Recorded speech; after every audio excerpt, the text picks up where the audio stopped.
अस्सलाम वालेकुम नाज़रीन, आज एक फिर बहुत ही ज़्यादा दुख भरी कहानी और दिल को चीरने वाले अल्फाज है इस कहानी के अंदर।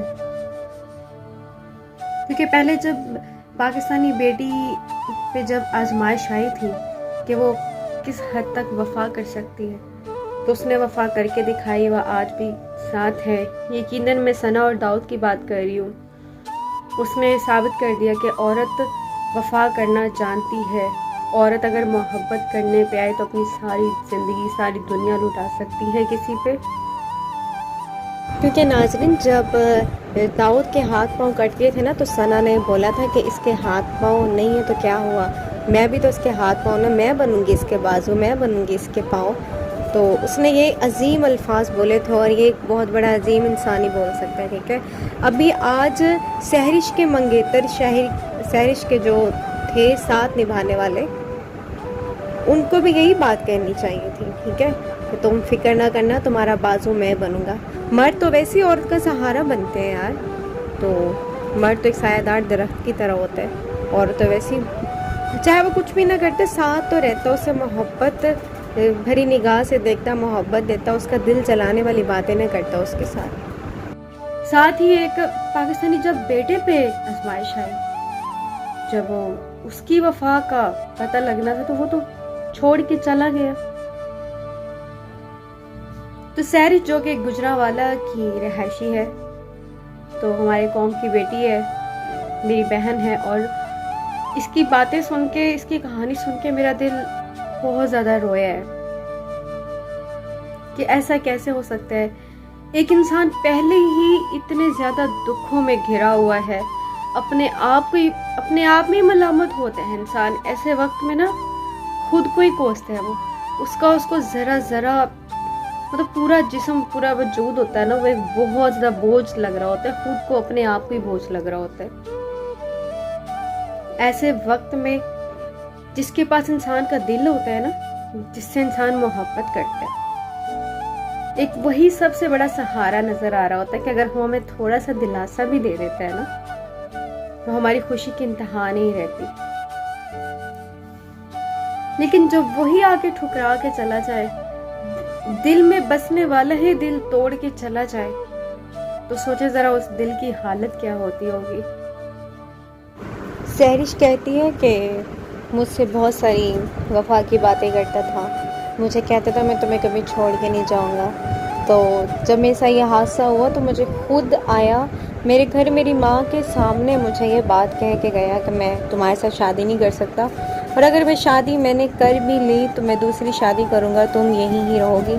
मतलब क्या चीज़ हो, तुम बहुत बड़े हो कुछ, तुम्हें क्या लगता है कि सहरिश जो है वो तुम्हारे बगैर मर जाएगी, वो रह नहीं सकती, तुम उस पर एहसान कर रहे हो, एहसान थोप रहे हो उसके साथ शादी करके। जाइए जनाब, जाइए, अपना काम कीजिए। अब देखना इस लड़की को अल्लाह ताला कैसे कामयाब करता है, और आप जैसे लोग देखते ही रह जाएंगे कि हमने इस अजीम लड़की को ठुकराया।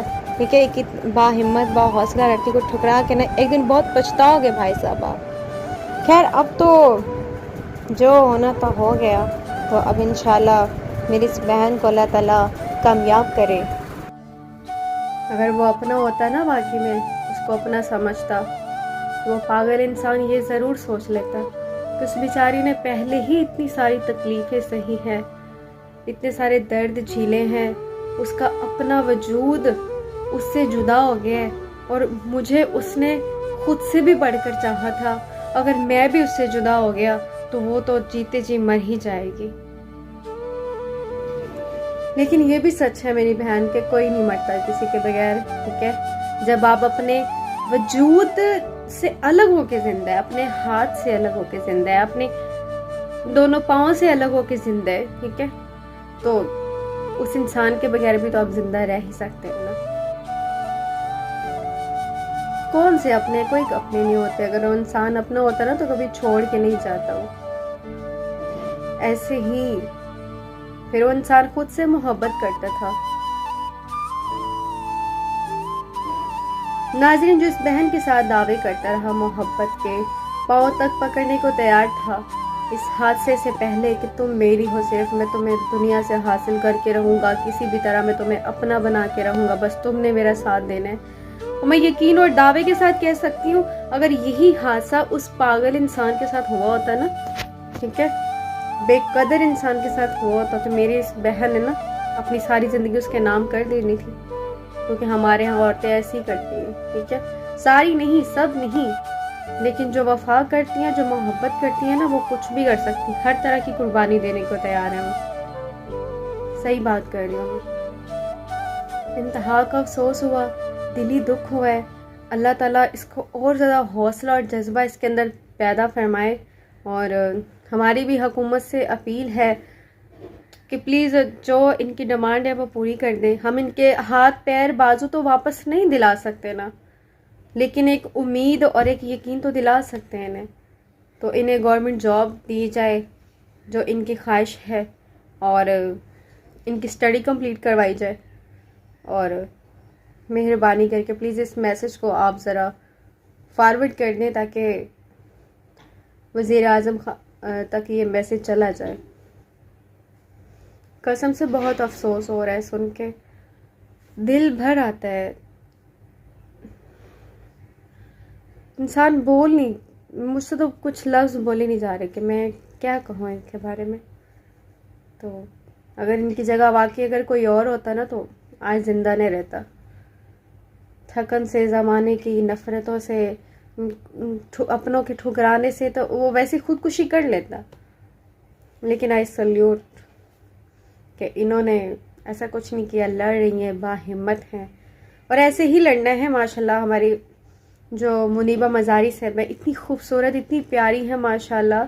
तो आज उनका लेवल देखें, मुकाम देखें, कहाँ से कहाँ चली गई है वो, हिम्मत और हौसले की वजह से, ठीक है। उनको भी इस ज़माने वालों ने ऐसे ही ठुकराया था, उनके अपने शौहर ने उनको ऐसे ही छोड़ दिया था, इसलिए कि कहीं वो बोझ ना बन जाए। लेकिन वो ये नहीं जानते कि जिनके अंदर इतना हौसला, हिम्मत होती है, ठीक है, वो इंसान अपना बोझ खुद उठा सकते हैं, लड़ सकते हैं हर मुसीबत, हर बीमारी से, वहाँ पर कभी बोझ नहीं बनते।